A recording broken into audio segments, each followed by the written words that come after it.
You ever notice how your life looks amazing on paper, but your wallet is gasping for air? Your LinkedIn is glowing, your boss just handed you a "congrats rockstar" email, and yet your checking account is sitting there like it just ran a marathon with no water. Meanwhile, some dude you went to high school with, who now runs a tiny lawn care or pressure washing gig, is out here buying a second home and taking weekend trips to Miami like it's nothing. So what's going on? Are you secretly terrible with money? Is he some hidden business genius? Nope. The real plot twist is way simpler and way uglier. Corporate America has trained us to chase titles, promotions, and success optics, while never teaching us the one thing that actually decides whether you're broke or not: cash flow. That's because, at the end of the day, status can flex, but cash flow pays the rent. Here's the part nobody likes to talk about because it kills the fantasy. We've all been sold this idea that as long as a business looks successful from the outside, big revenue numbers, flashy offices, it is successful. But the real world doesn't care about any of that. The real world cares about something brutally simple. Do you have enough cash to survive tomorrow? Look at what happened to WeWork in 2023. For years, the company played the tech startup cosplay game: talking community, collaboration.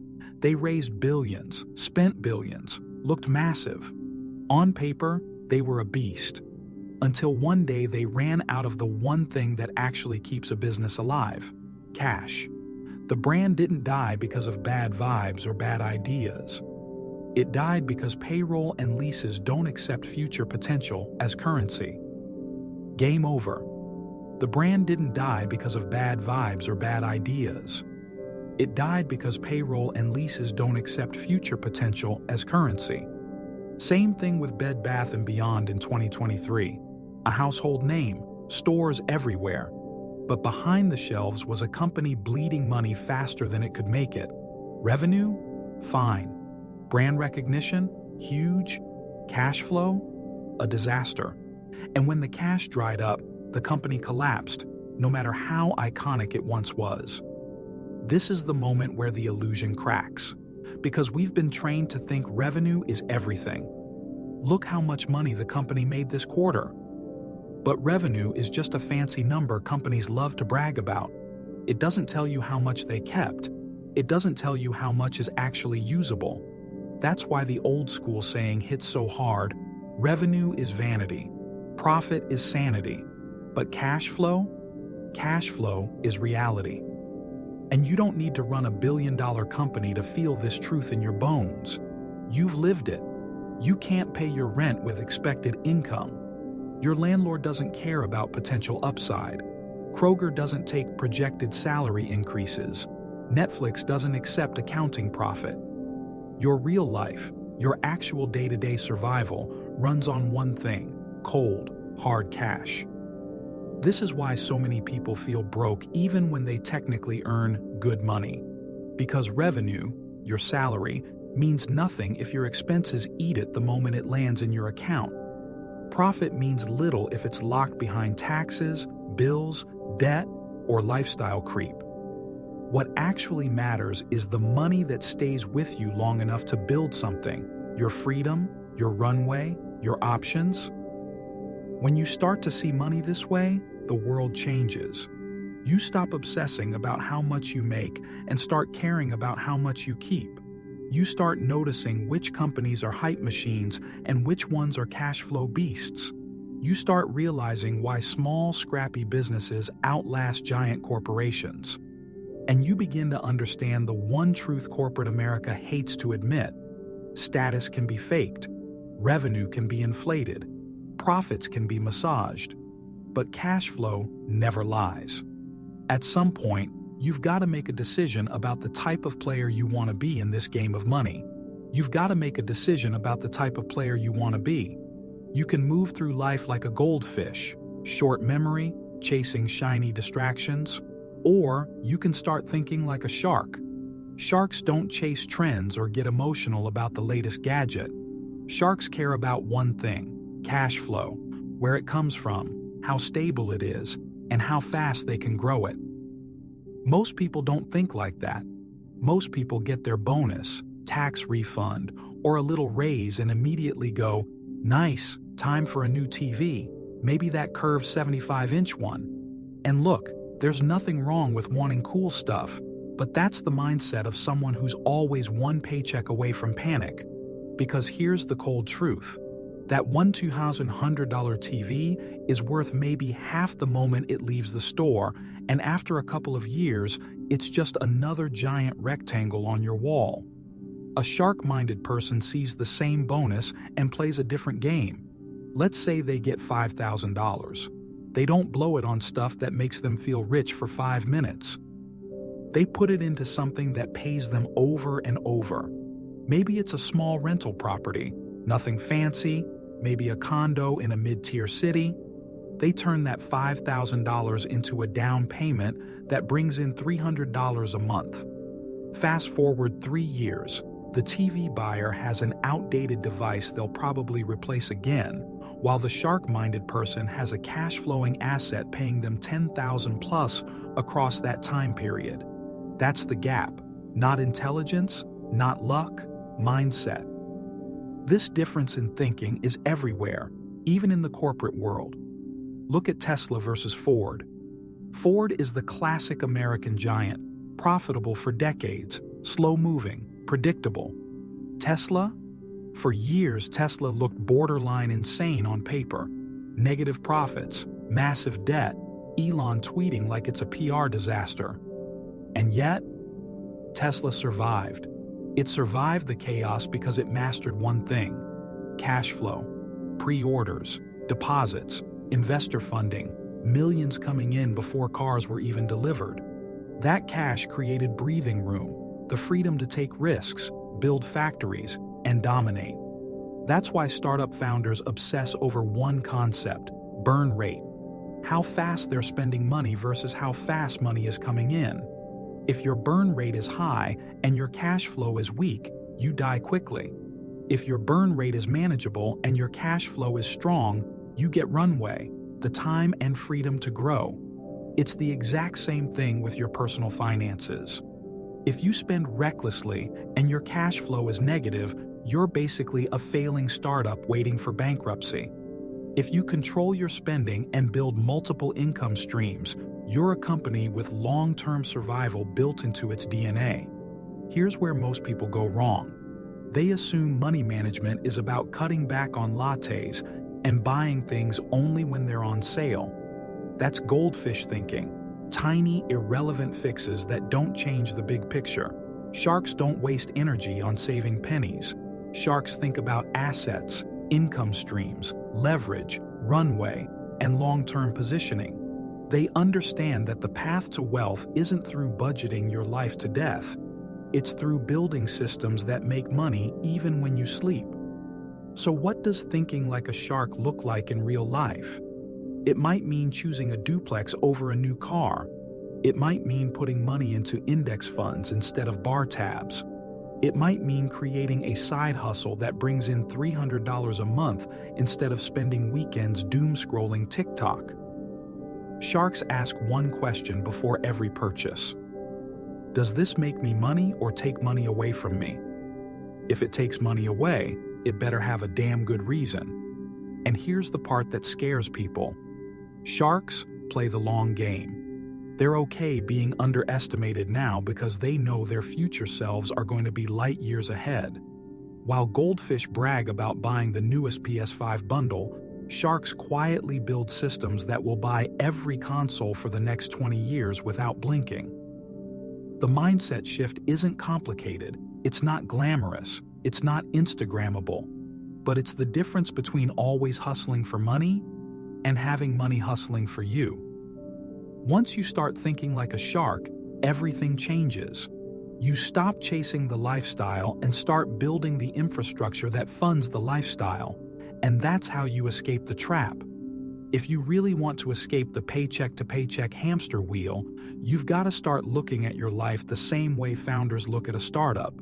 Not in the cheesy rise and grind Instagram quote way, but in the actual strategic, Numbers first, cut the BS way that real companies operate. Because whether you realize it or not, you're already running a business. It's called You Inc.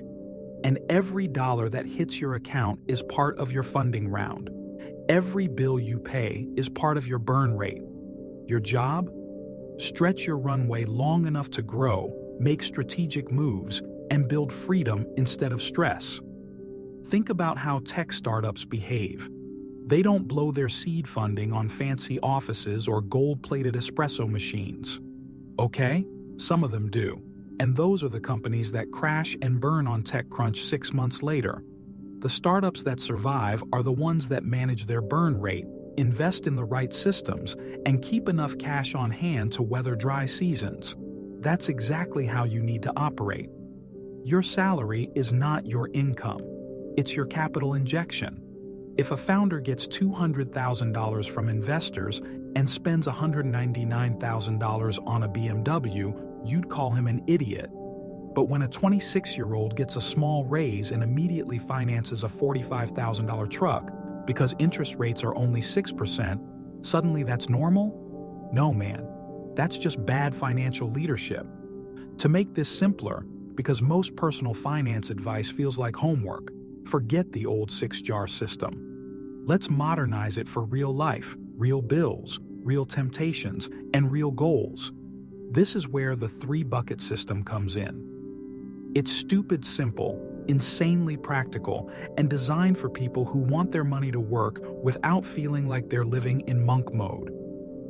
Bucket 1, the life bucket, 60%. This is your must-have money. Rent, groceries, car insurance, gas, utilities, your phone plan, Wi-Fi, and basically everything that keeps you functioning like a stable adult. 60% is your cap. If your basic life costs more than that, you're not bad with money. You're in the wrong zip code, wrong apartment, wrong lifestyle, or wrong expectations. A lot of guys get messed up right here because they want big city energy while living on small city income. If you're making $55K a year and paying $2,300 for a downtown studio in LA, your life bucket is already on fire. Move 1 mile outside the city center and boom, you just bought yourself an extra $500 of monthly runway. Bucket 2, the freedom bucket, 30%. This is where you build your future. This is your powerful bucket. This 30% goes into investments, skill building, and income-producing assets. Think index funds, ETFs, crypto, if you're not crazy about it, courses, real estate down payments, side business development, better equipment for your freelance work, anything that grows your earning potential or compounds over time. If the life bucket keeps you alive, the freedom bucket sets you free. This is the bucket that future you will thank you for. This is the bucket that pays dividends during recessions. This is the bucket that buys you time, optionality, and the ability to say no to a boss who thinks 9 p.m. emails are reasonable. And here's the big shift. The freedom bucket is not optional. Too many people treat investing like something they'll do when they make more money. That's startup amateur hour. Google didn't wait until it was profitable to invest in growth. Neither should you. Bucket 3, the fun bucket, 10%. This is the bucket that keeps you sane. The one that prevents you from resenting your own financial plan. You can buy the sneakers, you can grab the beers, you can get the PlayStation, you can go to Barcelona for a long weekend.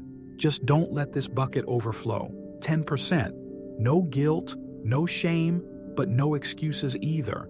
If you're constantly swiping your card for random stuff, you're not treating yourself, you're sabotaging your own runway. And if you stick to this 10% religiously, something wild happens. Fun becomes way more fun because it's no longer tied to anxiety. Why this system works so well? The 3-bucket system uses startup logic, burn rate, runway, to make personal finance relatable. It's not about living cheaply forever. The real point is control, autonomy, the ability to choose your hours, your projects, your pace of life, your lifestyle, your future. If fire is the mountain, the 3-bucket system is your map. and the burn rate you choose will decide how fast you climb. Your runway determines your choices. The average American runs out of money within 18-27 days each month. That's a runway shorter than most failing startups. No wonder people freak out when unexpected bills hit. But if you manage your burn rate and build your runway, even just a little, you start making decisions from a place of confidence, not desperation. A guy with 3 months of expenses saved isn't afraid of losing his job. A guy with 6 months is patient enough to wait for the right offer. A guy with 12 months? That man is dangerous, in the best possible way. Runway is freedom. Runway is leverage. Runway is power. When you start running You Inc. like a real company, your entire financial identity transforms. Money stops being a stressor and becomes a tool. You stop reacting and start strategizing.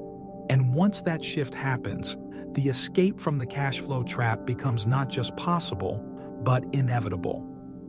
When people talk about Apple, they always obsess over iPhone sales charts.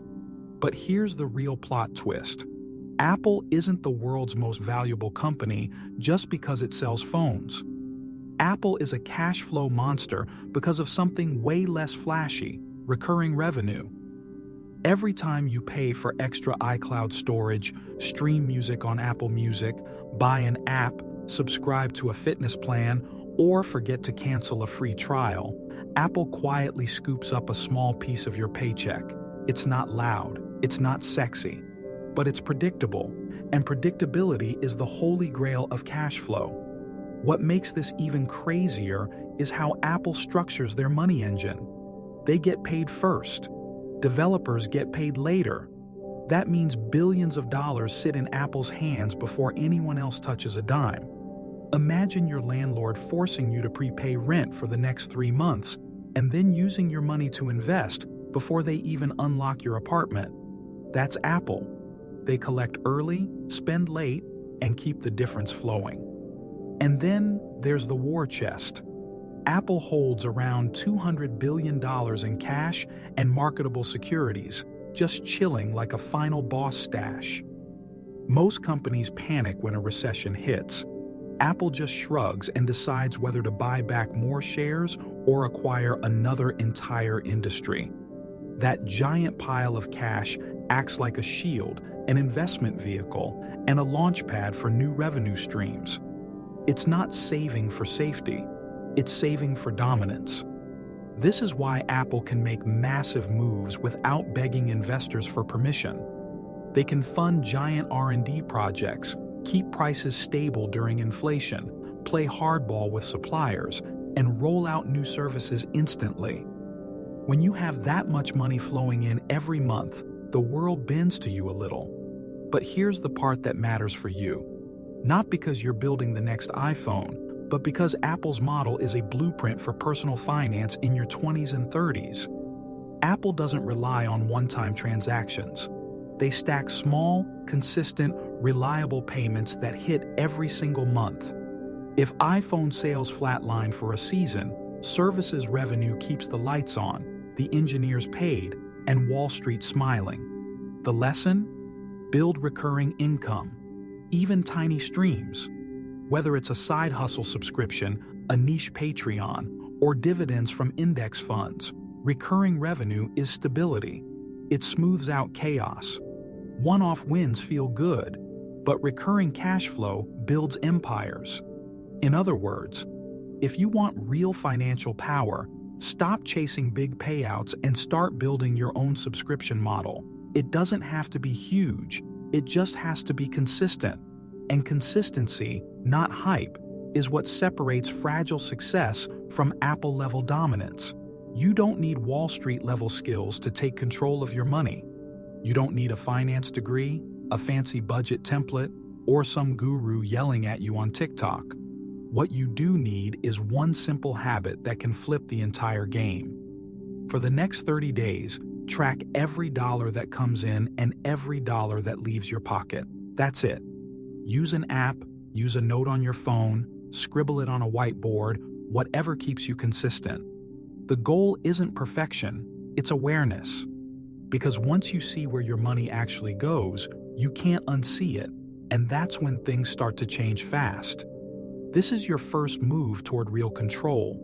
Not chasing promotions, not flexing on Instagram, not buying stuff to look successful.